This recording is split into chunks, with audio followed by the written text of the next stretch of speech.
Ruth, capítulo 1, página 601 do nosso devocional. Fala assim o texto. Sucedeu que nos dias em que os juízes julgavam, houve fome na terra. Por isso, um homem de Belém, de Judá, saiu a peregrinar nos campos de Moabe, ele, sua mulher e seus 2 filhos. E era o nome deste homem Elimeleque, e da sua mulher Noemi, e dos seus 2 filhos, Malom e Quilion, efrateus de Belém de Judá, e chegaram aos campos de Moabe. Ficaram ali. E morreu Elimeleque, marido de Noemi, e ficou ela com seus 2 filhos, os quais tomaram para si mulheres moabitas, e era o nome de uma órfã, e o da outra Ruth, e ficaram ali quase 10 anos, e morreram também ambos, Malom e Quilion, ficando assim a mulher desamparada dos seus 2 filhos e de seu marido. Agora, o verso 19 a seguir. Assim, pois, foram-se ambas até que chegaram a Belém. Sucedeu que, entrando elas em Belém, toda a cidade se comoveu por causa delas, e diziam: não é esta Noemi? Porém ela dizia: não me chameis Noemi, chamai-me Mara, porque grande amargura me tem dado Todo-Poderoso. Cheia parti, porém vazia o Senhor me fez tornar. Porque, pois, me chamareis Noemi? O Senhor testifica contra mim, e o Todo-Poderoso me tem feito mal. Assim Noemi voltou, e com ela Ruth, a moabita, sua nora, que veio dos campos de Moabe, e chegaram a Belém, no princípio da colheita da cevada.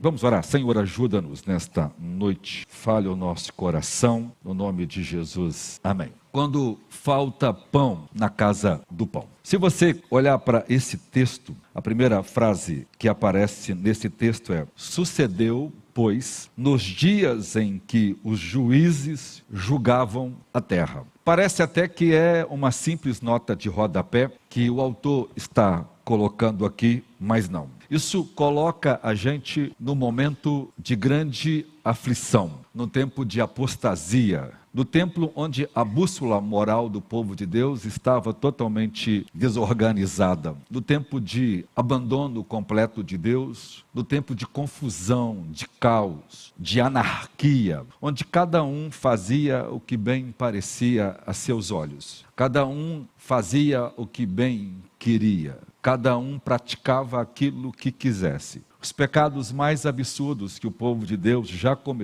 cometeram nesse tempo. E é um tempo que é uma radiografia, um diagnóstico, uma xerox do nosso tempo. Num tempo de grande podridão, de afastamento do povo de Deus, o texto diz que um homem sai da terra por causa da fome. Agora, veja que coisa interessante. Aqui diz que houve uma fome na terra. Por isso, um homem de Belém, de Judá. Além de ser um tempo de caos, aqui há uma outra ironia, porque parece que o texto, e o texto faz esse trocadilho. Se tem uma coisa que Deus gosta é de literatura, né? Deus ama a ironia literária, e aqui é uma delas. Nós estamos com a fome, e o nome do lugar aonde a fome aparece é Belém, Beit Helem, que é uma expressão hebraica para casa do pão. A palavra Belém é literalmente casa do pão. Veja, na casa do pão está faltando pão. No lugar aonde as pessoas deveriam encontrar o pão não está. No lugar em que as bênçãos de Deus necessariamente deveriam encontrar, elas não existem mais. Se alguém quisesse receber as bênçãos de Deus, era de Belém. E é de lá mesmo que virá as bênçãos, porque é de lá que vai vir o Salvador. E tu, Belém Efrata, né, a menor das cidades, de ti sairá o guia, como Miqueias profetiza mais tarde, e de lá vem Maria e José, lá nasce Jesus. Veja, aonde é o local que a bênção de Deus está? A terra do pão, o local onde as pessoas seriam alimentadas, tanto física como espiritualmente, as prateleiras estão vazias e os fornos estão frios, parados, e não funcionam mais porque não tem pão. Uma fome geral, como o juízo de Deus chegou àquela terra. E é um contrassenso, porque é o retrato exatamente daquilo que é a igreja. A igreja é hoje a casa do pão, a igreja hoje é a Belém. O pão aqui é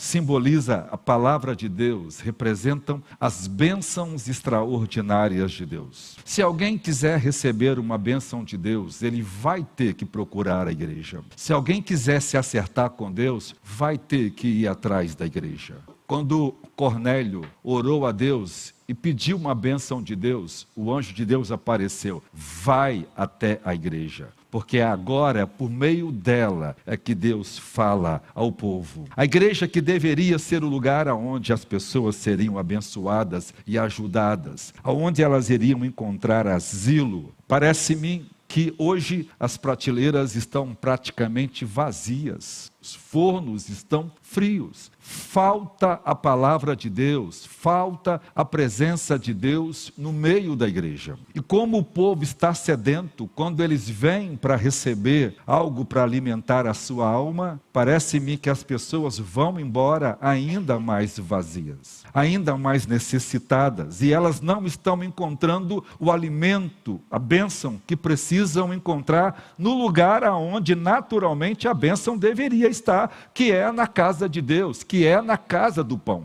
Então é um contrassenso você estar no lugar onde você naturalmente seria abençoado, você naturalmente deveria receber de Deus uma resposta, você sai vazio porque Deus não está mais aonde deveria estar. Hoje grande parte das igrejas estão cheias de pessoas, mas vazias da presença de Deus. A bênção, a presença de Deus, parece-me que se afasta da igreja em muitos momentos por causa do pecado, por causa do mundanismo, porque foi esse exatamente o problema do povo de Deus. Eles quebraram a lei de Deus, eles abandonaram a Deus, eles procuraram outros deuses, então Deus se afastou deles e a fome veio. E como o povo chega na casa de Deus e não encontra o pão que deveria encontrar, aonde deveria saciar a sua sede, aonde deveria encontrar e ser impactados pela presença de Deus, aonde eles pudessem ver a manifestação real de Deus no meio da igreja, só vê blá blá blá, blá blá blá, blá blá blá, e parece-me que quanto mais prega, pior ficam as pessoas, porque falta pão na casa do pão. E quando falta pão na casa do pão, as pessoas vão embora. Aqui está um homem que sai da casa de Deus, da casa do pão, e vai peregrinar no mundo, em Moabe. Veja, o fato da igreja não ter mais alimento para dar ao povo de Deus, o fato da igreja não honrar a Deus com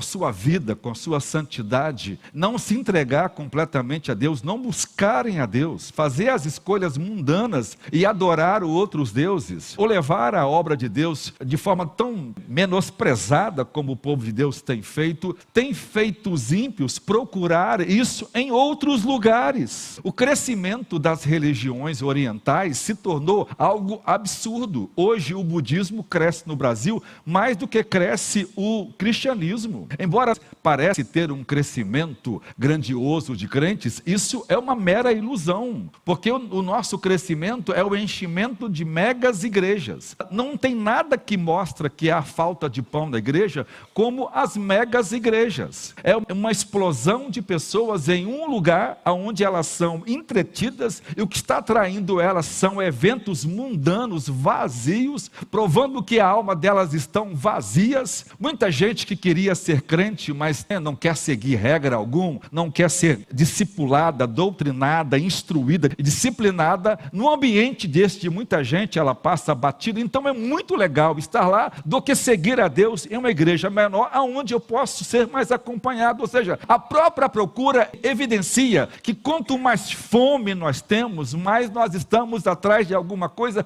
para satisfazer as nossas almas. Estados onde a metade dos estados era cristão, hoje se tornam os estados onde o espiritismo mais cresce. Há uma estimativa que em poucos anos o Rio terá mais terreiros do que igreja. Aquilo que era terreno da igreja hoje está nas mãos daqueles que se opõem ao nosso Deus, porque o povo está atrás de alguma coisa para alimentar a sua alma, e como eles não encontram pão na casa do pão, então estão tomando veneno aonde estão encontrando. As pessoas estão indo a lugares aonde nunca deveriam deveriam ir, estão procurando aonde nunca deveriam procurar, estão tendo experiências que nunca deveriam ter e que vão marcá-las para sempre, porque elas não encontram na casa de Deus, aonde o poder de Deus deveria se manifestar, libertando as almas do poder de Satanás, aonde os grandes feitos de Deus deveriam se revelar, que é no nosso meio. O povo chega e parece em mim que nada acontece. Então as pessoas saem frustradas, elas saem desanimadas,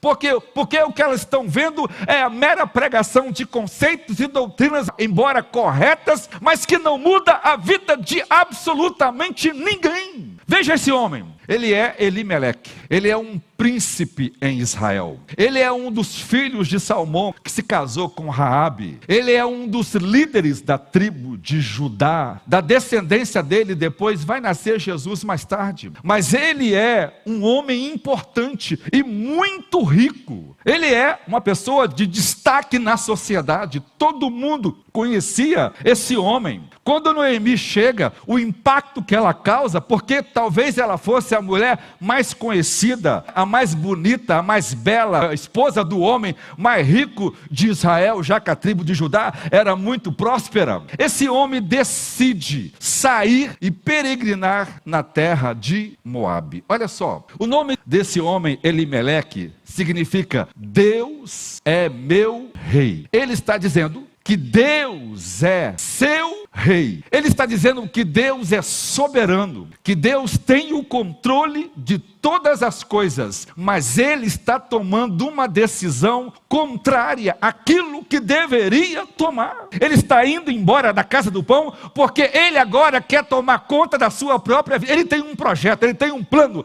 e esse plano, esse projeto, Elimeleque, vai falhar. Ele vai exatamente para Moabe, um lugar onde Deus proibiu o povo de Deus de se casar com pessoas daquele povo, um povo que era inimigo do povo de Deus, um povo que nasceu da união incestuosa de Ló com sua filha, um povo que Deus rejeitou por causa de seus pecados. Ele está largando a casa de Deus no momento de crise, de dificuldade, no momento de problema, de juízo de Deus sobre aquele povo, está tentando encontrar uma saída, um escape numa terra estranha. Ele vai para lá para preservar seus bens. Ele, por certo, era amigo do rei, porque era uma pessoa muito influente em Moabe. Ele é recebido em Moabe com toda a glória, com toda a honra, por ser um príncipe israelita. Mas ele não sabia que a terra para onde ele ia seria a sua sepultura. O texto é muito claro ao dizer: e morreu Elimeleque. Ele passou 10 anos lá, e a única frase que Deus diz sobre ele é que ele morreu lá. A morte esperava ele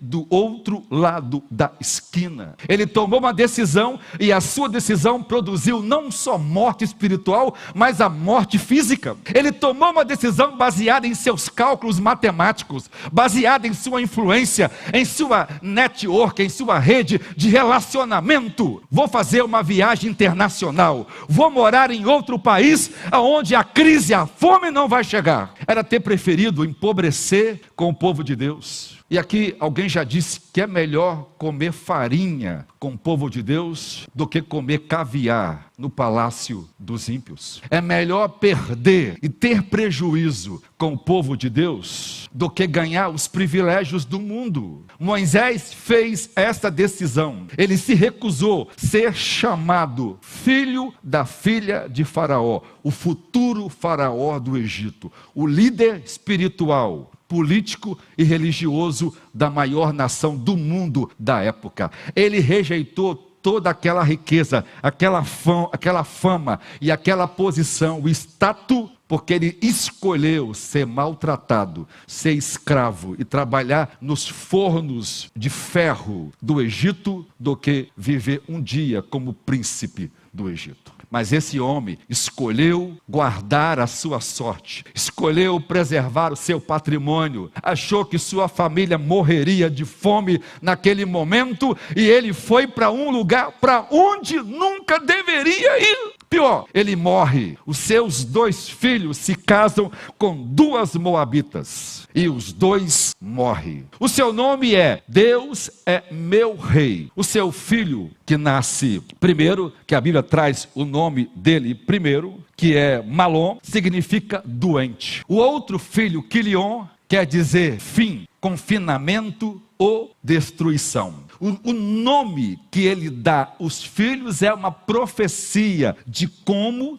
termina a sua vida. Porque ele acaba de morrer, os filhos casam e acabam de casar e os 2 morrem. E fica Noemi, viúva, velha, pobre, acompanhado de 2 noras e agora perdida. Passaram 10 anos longe de Jerusalém e de Belém. E aí eles recebem uma notícia de que Deus estava visitando outra vez o seu povo. Ela então se levanta, começa a voltar para a terra e ela diz para as 2 meninas: voltem para a terra de vocês, porque eu já estou velha, desamparada, eu não tenho mais nada. Pensa, uma mulher que é rainha, que é princesa, que tem tudo a seus pés, que tem um homem influente, que participa dos grandes jantares, das grandes festas. Gente que podia andar nos corredores dos palácios, das festas. Gente da alta sociedade, agora pobre, sem nada, velha.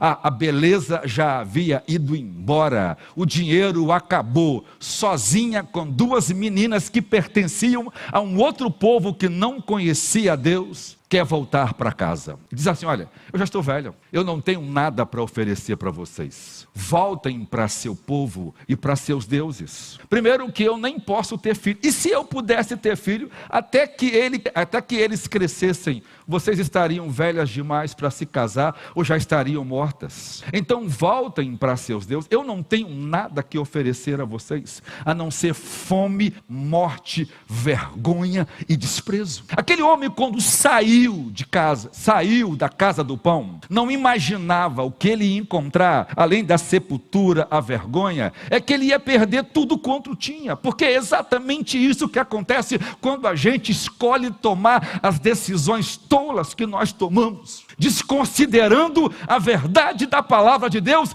e agindo com a nossa mente racional, achando que a nossa capacidade empreendedora, que a nossa capacidade de administrar o tempo e fazer as coisas nos dá condições de tomar decisões excelentes. E a maioria das decisões que as pessoas tomam ferem a vontade de Deus. E elas não estão preocupadas que aquela decisão vai desonrar a Deus. Muitos homens de Deus, no tempo de hoje, tomam decisões que comprometem seus filhos, que comprometem sua família, que comprometem seu casamento, que comprometem seus bens. Porque as decisões não são tomadas no tempo certo, não são tomadas debaixo da orientação do Espírito Santo, não são tomadas com a ajuda de homens e conselheiros espirituais. Uma das coisas que mais me surpreende é quando as pessoas decidem tomar uma decisão tolas. E ela fala assim para mim: pastor, eu já orei sobre isso. Ela está tomando a decisão mais tola do mundo, mais rebelde do mundo, e que vai destruir a vida dela, que vai acabar com os filhos dela. O fim vai ser o casamento acabar, os filhos desviar, os filhos acabarem nas drogas. Mas não adianta dizer para ele isto. Por quê? Porque ele já decidiu no coração tomar aquela decisão tola. Como ele não pode ser pastoreado, ele não pode ser ajudado, eu não tenho que fazer nada por ele. Houve um tempo da minha vida que eu dizia: isso vai produzir, mas não é de quanto mais eu falo, mais raiva e amargura a pessoa cresce. Mas normalmente as pessoas são assim, elas estão tomando decisões que não é para tomar, que Deus não deu a resposta necessária, que as portas não se abriram para isso. É um tempo de crise, é um tempo de ajuste, é um tempo de crescimento, e principalmente quando Deus confronta as pessoas em seus pecados. Nós temos uma mania de fugir dos castigos de Deus, dos juízos de Deus. Nós temos a mania de fugir das correções de Deus que vêm sobre nós. E parece que a fuga sempre é o caminho mais certo, mas o fim é a perda de coisas que nós jamais vamos recuperar. Aqui está essa mulher então, na encruzilhada da da vida, ou morre ali, ou volta para a casa do pão. Então ela diz às meninas: vão embora, vocês estão livres, vocês não me devem absolutamente nada. A lei diz que vocês deveriam estar casados até a morte. Morreu, você não tem legalmente comigo nenhuma obrigação, vocês podem voltar. Órfã representa um tipo muito interessante de cristãos. Órfão o seu nome significa nuca, ou costas de trás do pescoço. O nome dela representa, o texto usa os nomes de forma muito interessante, porque a ideia do Espírito Santo é mostrar que os nomes representam exatamente o que eles estão fazendo. Ela chora com Noemi, ela abraça Noemi, ela insiste até para ir com Noemi por um pouco mais. Ela beija Noemi, ela diz que ama Noemi, ela diz que está disposta a morrer por Noemi. A órfã é o tipo daqueles crentes que ama a Deus com reserva, que é capaz de chorar no culto, que é capaz de sentir a graça de Deus, que é capaz de ter experiências extraordinárias com Deus, que é capaz de beijar, de se relacionar com as pessoas, que é capaz de estar e ter experiências formidáveis. Aquela pessoa que ajuda, que está sempre disposta em muitas coisas, mas há um limite, porque no final ela vai voltar para o seu povo e para os seus deuses. É aquela pessoa racional, e ela pensou racionalmente, ela liberou: eu devo ir mesmo, porque o que me tem à frente? O que eu vou ganhar com isso? Só a morte me espera, o povo de Deus não vai aceitar, a mim que sou moabita, eles são israelitas, o que eu vou fazer no meio de um povo estranho? E a própria Noemi mandou que eu fosse embora, ou seja, ela tinha as razões necessárias, justas, legais, para tomar uma decisão, mas não era aquela a vontade de Deus. Ela ia, no final de tudo, depois de beijar, de chorar, de sentir, né? Aquela gente que compulsoriamente recebe de Deus a graça e tem experiências com Deus, está no culto, é gente que está alegre, e de repente a gente sabe que daqui a ali elas vão transigir e vão embora da igreja. Para mim, como pastor, é a coisa que mais dói o meu coração. É quando eu vejo alguém feliz em uma atividade da igreja, servindo em algumas áreas. Às vezes eu olho para algumas fotos que alguns irmãos postam e eu começo a chorar, porque na foto as pessoas estão chorando, estão rindo, estão expressando aquela alegria tremenda, tendo uma experiência relevante com Deus. E às vezes para alguém que está perto de mim, que eu posso dizer, eu digo assim: que pena, em pouco tempo essa alegria vai acabar e essa pessoa vai embora. Às vezes eu vejo pessoas pregando, exortando aos outros para serem fiéis, para amarem a Deus, para não transigir. E quando eu olho para o futuro dela, eu vejo ela transigindo e agindo contrariamente a tudo que ela ensinou para os outros. Às vezes eu vejo alguém que está comigo, andando comigo, cuidando, está caminhando, trilhando os mesmos passos, e dá vontade de adiantar e ajudar aquela pessoa. O Espírito Santo me diz: não vá muito, porque haverá um momento que ela vai te deixar. Haverá um momento que essa fidelidade vai ser negociada. Haverá um momento em que o diabo vai enganar o coração dela. Haverá um momento em que o diabo dará a ela as justificativas mais justas para tomar a decisão errada que nunca deveria tomar. Haverá um momento em que ela terá todas as explicações justas e plausíveis para agir contrário a tudo que ela creu e ensinou a vida inteira. Haverá um momento em que elas vão tomar a decisão mais destrutiva da vida delas. E nós, irmãos, temos uma capacidade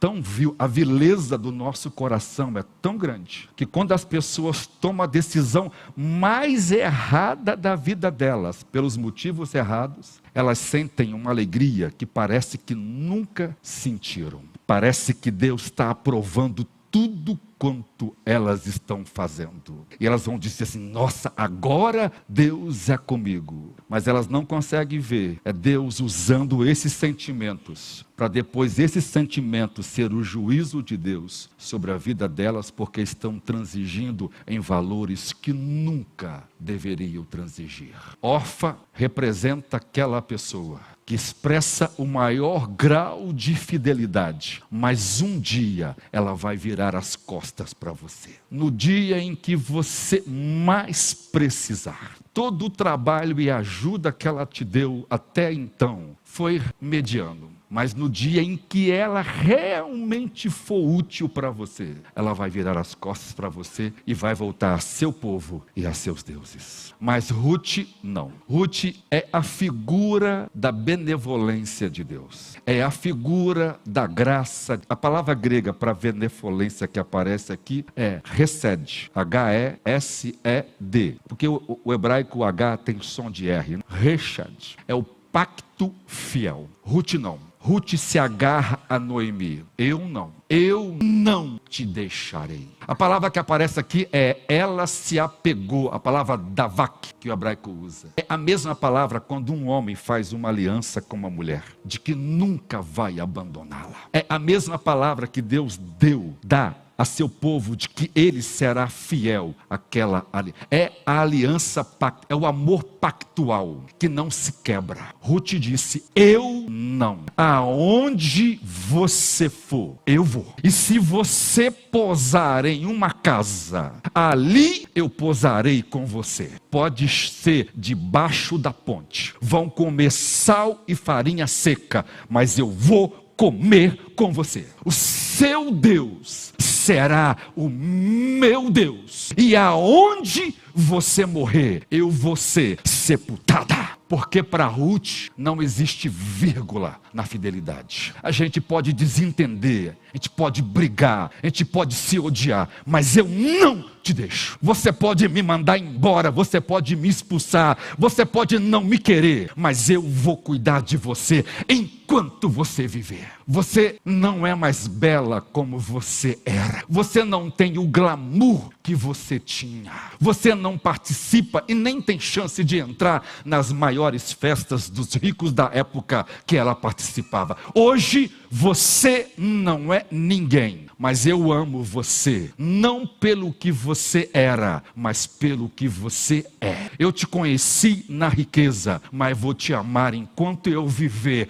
na miséria. Aquele homem que se casa com a mulher mais bela do mundo, e na lua de mel, em um acidente de cavalo, ela cai e fica tetraplégica, nunca mais anda. Daqui para baixo ela não sente nada. E depois de 56 anos de casados, ele faz o enterro dela. E diante de todos, com os olhos cheios de lágrimas, ele diz, em 56 anos de casado, eu amei essa mulher. E se eu tivesse o direito de escolher, e mesmo sabendo que eu seria 56 anos casado com uma mulher, que eu nunca poderia tocar nela porque ela não sente absolutamente nada, eu teria um único desejo: eu me casaria outra vez com ela. Esse é o amor de Deus. Esse é o amor de Ruth. Esse é o Hesed de Deus, de gostar de nós, mesmo quando nós ainda éramos pecadores. Lá vem as duas. Noemi, que não valia mais nada, ela pensou assim: feia, desconfigurada, desdentada, descabelada, fedendo, pobre, empoeirada, mendiga, suja, imunda, meu povo nem vai me perceber. Ela põe um pano na cabeça, velho, rasgado, andando no deserto, a pé, com as unhas feias, nunca mais foi no salão, nunca mais usou um batom, nunca mais colocou um brinco, nunca mais tinha nada. Quando aquelas duas mendigas entram abraçadas, porque Noemi estava quase caindo, e Ruth segurando ela, todo mundo olha. Gente, você já imaginou se existisse Facebook e Instagram naquele tempo? Bombou o celular.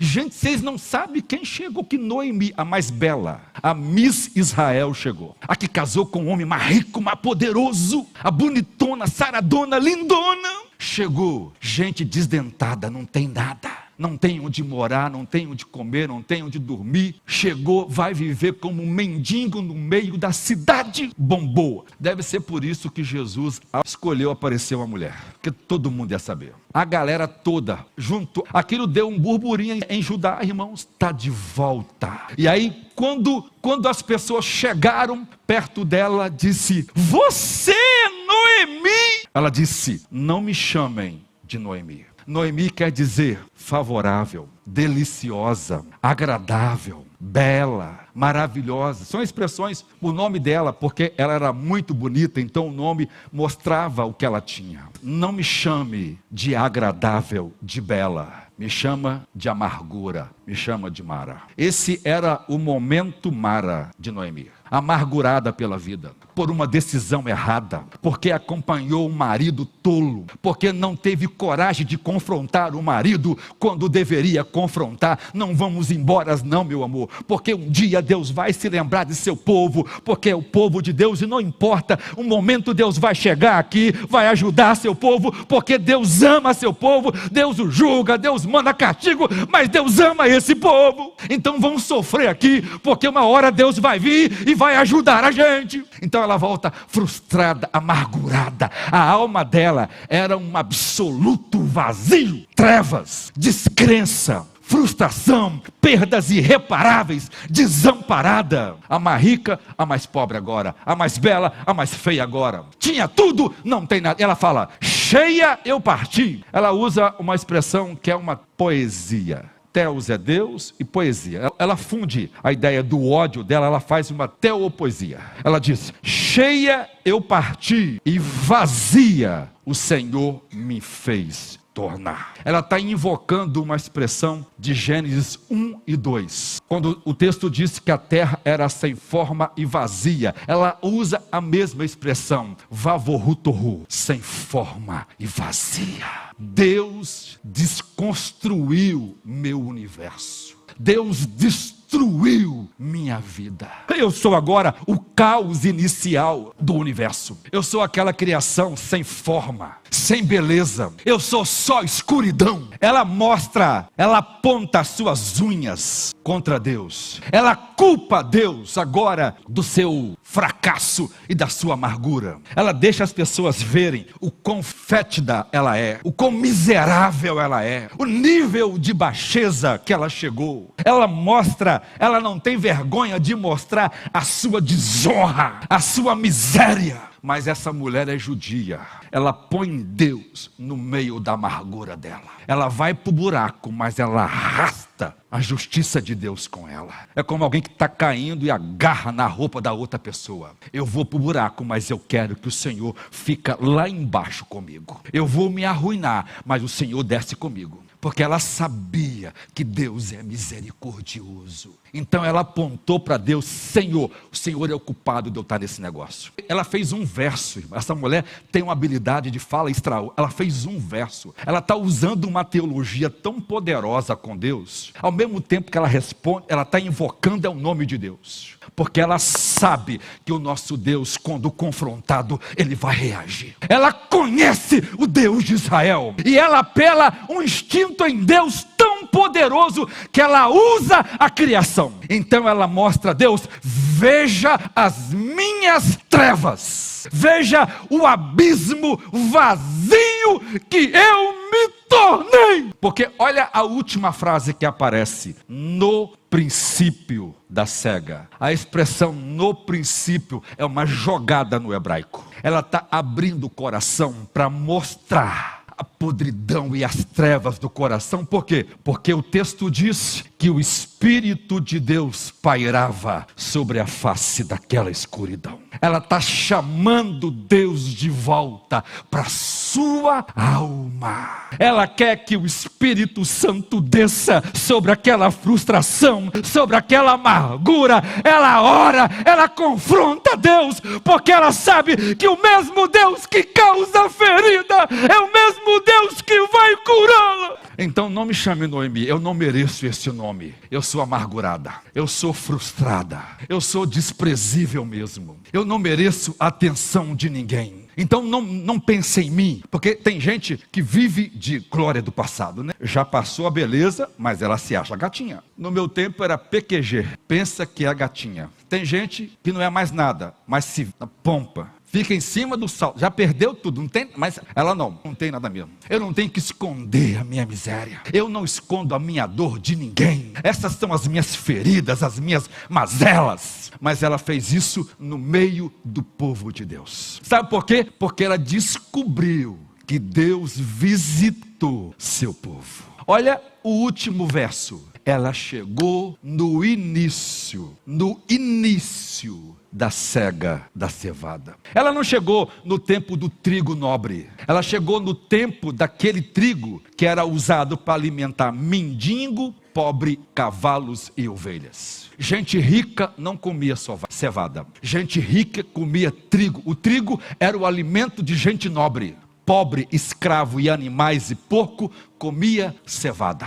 No meio daquela escuridão, Deus estava fazendo o seu Fiat Lux, que é a expressão haja luz. Deus estava mostrando que Deus usa as coisas improváveis, que Deus usa as coisas que não são para confundir aquelas que são. Há 10 anos atrás, o homem mais importante daquela nação decidiu abandonar a Deus e procurar os deuses vizinhos, a Baal Peor, a Quemos, por causa da fome. 10 anos depois, Deus pega uma moabita que não valia nada e ela está deixando o seu povo, a sua terra, porque agora quer conhecer o Deus de Israel. Deus está mostrando para Noemi que embora as trevas chegaram, embora a miséria chegou, mas a igreja, a casa de Deus é um lugar de recomeço. Aquele que tem o poder de criar a luz e a luz fazer sumir as trevas, tem o poder de recriar a minha